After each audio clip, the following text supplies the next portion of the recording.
Ayan, so nandito kami sa plaza na malapit dito sa Beatras. Ayun, unang nakita ni Enzo yung Coco dyan. So right now kakain lang kami dito sa Owl of Minerva kasi si Sarah gusto ng Korean. Pero ito lang kasi as of the moment yung alam namin na Korean restaurant.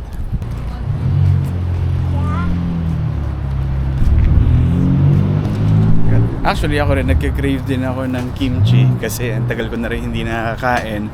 So usually si Jamie bumibili lang siya dun sa Seafood City nung kimchi, pero ayan, ito may kimchi dito. Yun, so waiting pa daw. So dito muna ako sa labas. Yun, actually medyo inaantok pa ako kasi last night siguro mag 1 AM na kami nakauwi sa bahay. Yun nga, sa umaga meron niya akong trabaho. Then after that hinintay ko lang si Jamie until 5 PM kasi yun yung uwian niya yesterday. And then after that umuwi kami. Siguro naka-nap lang kami ng mga 30 minutes. And then after that, nagbihis na rin. Then umalis na nga rin kami dahil nagpunta nga kami dun sa life group or small group namin. Today natin nararamdaman yung antok nga, no? Dahil kanina rin medyo maaga rin ako gumising kasi nagpunta ako ng Brampton. And after namin kumain dito, punta lang kami ng IKEA para papalitan nga yung damage na parts dun sa nabili nga namin na drawer. And then after that, hindi ko alam, siguro mamasyal lang kami ng konti and then uwi na rin para makapagpahinga dahil bukas nga may pasok na uli. Ha? Ano ko? Nakalimutan ko na eh. 7? Number 7. Okay. Can we order one side garlic? What are you ordering, Enzo? Chicken rice. Chicken rice? Then, How about you, Sky? Number What do you 7. want? Noodles. Noodles? There's no noodles here. and then rice. How many?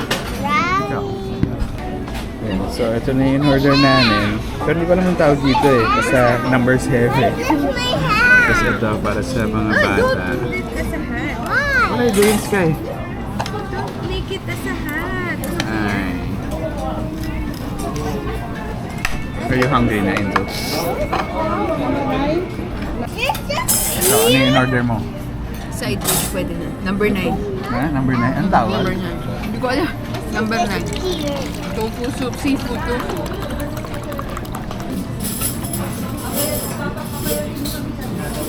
Yan, very good kami ngayon. Sakto lang yung order namin. Wala kaming take out. But another Coco.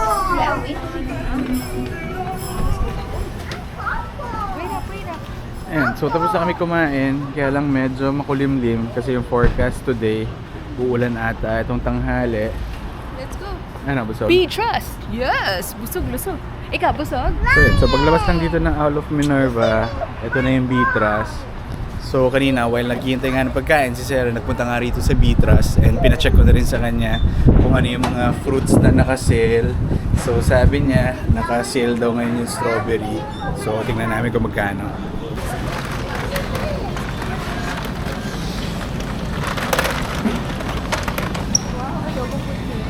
Ano din? Ha? Ano yan? Adobong puti. Adobong puti. Ayun na naman yung So, dito kami sa fruits. Pero mahal. Ito ba yun? Oh, Yan, so strawberry, Five. 2 boxes, $5. So, parang Mali. 250 isa. Hindi mali. Sabi Pero kasi ni Sarah, Sarah. meron pang mas mura dyan eh. Ito. Pero ibang brand. 2 box. Pero $3. But wait, there's more. Bakit? Isang case. 8 box. $6.99. $6.99. Ilang box?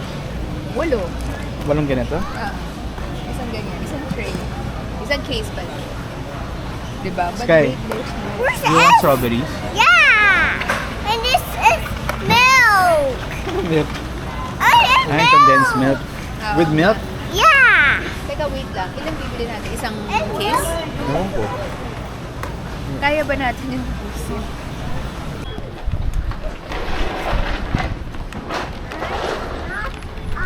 Yan, so ito nga yung binili namin. So ito yung naka-sale ngayon, parang $7 lahat na to.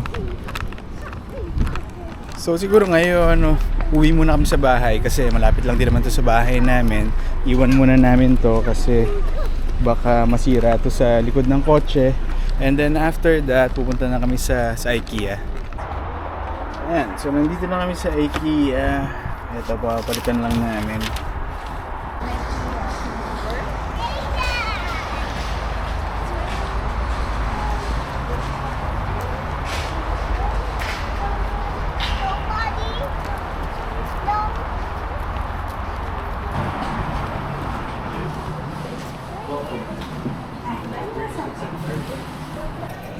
Pagod.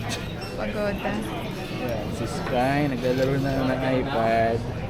And yun, napapalitan na namin. Ito na sa ilalim. Pero buti na nga na si Jamie nagpa-appointment. Kasi pag hindi, 48 people. 48 yung nakapila. Yung waitlist, oo. Yun. So while si Jamie naghihintay dun sa pila, yun, may binili lang din ako. Ito para sa washroom.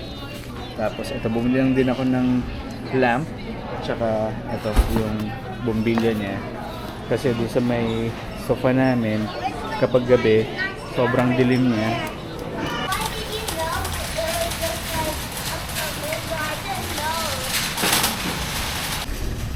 Ito, last stop namin for today bago kami umuwi. Kasi wala nang araw pambaon yung mga bata para bukas. We had to be enough there. Si DJ eh.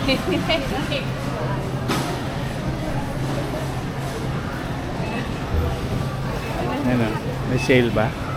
Tingnan natin.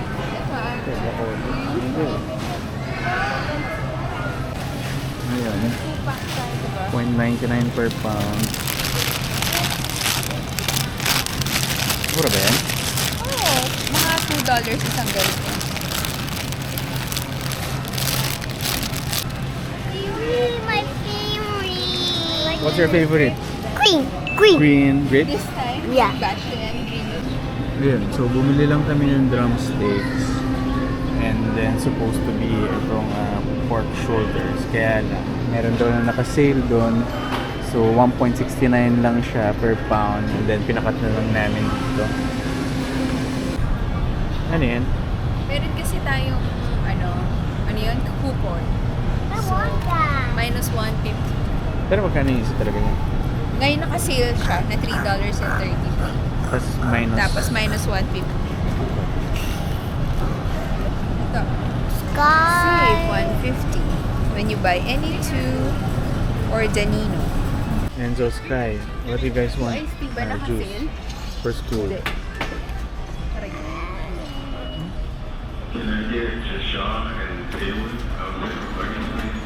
Anything to like juice. Ha? Ito, strawberry kiwi. Masarap. Hindi naman si Sarah yung magbabaon na. Try natin ito, strawberry kiwi. Sarap na apple. Walang apple eh. Ito na yung apple sa apple. Hindi. Apple pala oh. Sige. Kumuha ka na yung isa.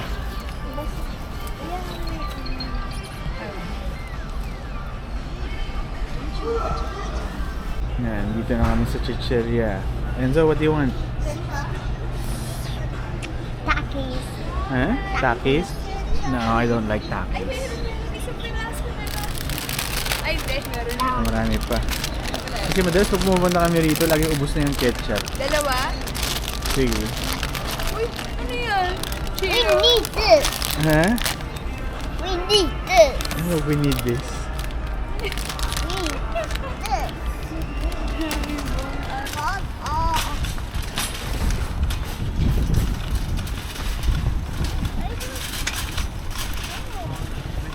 Yan, so pauwi na kami.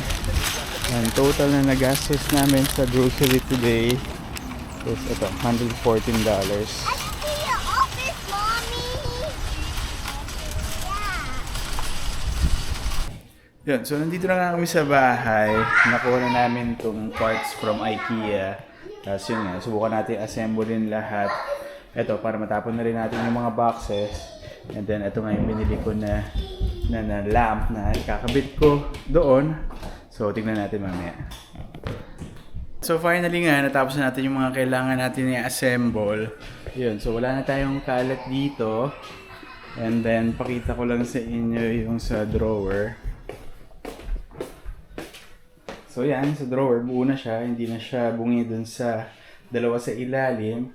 And then si Sarah, yun, may mga pinagbibili rin sa Amazon. So ito yung mga kalat niya. So sabi niya, okay lang naman daw na pakita ko. So ito yung kwarto ni Sarah. Yan, ginawa niyang hotel yung kama. Ano pa sir ang lalagay mo rito? So ito yung TV. Tapos ito yung kinuha namin dun sa dati namin bahay. Yan. Yan yun, yung lamp naman na binili ko kanina. Yun, na-assemble ko na rin.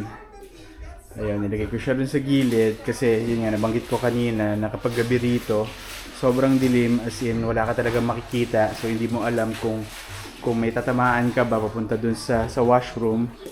So itong dalawang bata, kumakain ng grapes dun sa binili namin kanina sa No Frills. Pakita ko lang sa inyo kapag nakapatay yung ilaw and then bubuksan ko to. So yan yung itsura niya kapag nakapatay yung ilaw, especially ako ngayon madalas na natutulog dito sa sofa bed. So yun nga last na, ito rin yung binili ko kanina sa IKEA, no? Para dito nga sa washroom, para pagkatapos maligo, para hindi mo basahin sa sahig. Ayan, so for now, masaya kami, no? Kung ano meron kami dito and we don't intend na dagdagan pa yung gamit namin kasi gusto nga namin maluwag siya na nakakatakbo-takbo yung mga bata. And yun, since kanina pa nga, no, ramdam ko na yung pagod. Ito rin si Jamie. Pagod ka na ba? Sobrang pagod. Yun nga, kasi naka 2 weeks na nga rin kami dito sa bahay, pero masabi ko na hindi pa namin masyado na-enjoy tong bahay kasi parang nagiging tulugan lang siya for us kasi Monday to Friday nga, umaga pa lang, maalis na kami, then uwi kami rito, medyo late na, then kakain lang, then matutulog na. Then nung Saturday nga, trabaho uli ng umaga, then after that may lakad. So ngayon, Sunday, ganun din, maaga rin gumising, tapos the whole day nasa labas din kami. Nag-IKEA, nag-No Frills, nag-church, kumain. Yun, tapos kumain nga sa labas. Tapos, yun, nag-Bitras din kami today.